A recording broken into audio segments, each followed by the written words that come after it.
Domingo de Andrade, Xenio e Oficio es una exposición de carácter itinerante que estos días podemos ver en la Rúa do Paseo, tras haber pasado por Santiago de Compostela y Tui.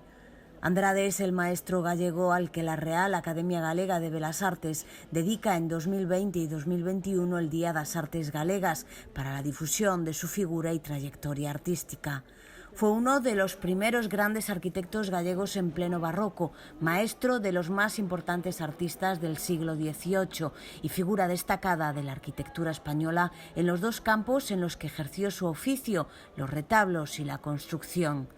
La muestra consta de 24 paneles divididos en 8 prismas, donde se muestra con fotografías, planos y textos su larga trayectoria de obras y proyectos por diferentes localidades gallegas como Compostela, Lugo, Ourense, A Coruña, Oseira, Sobrado o Tui.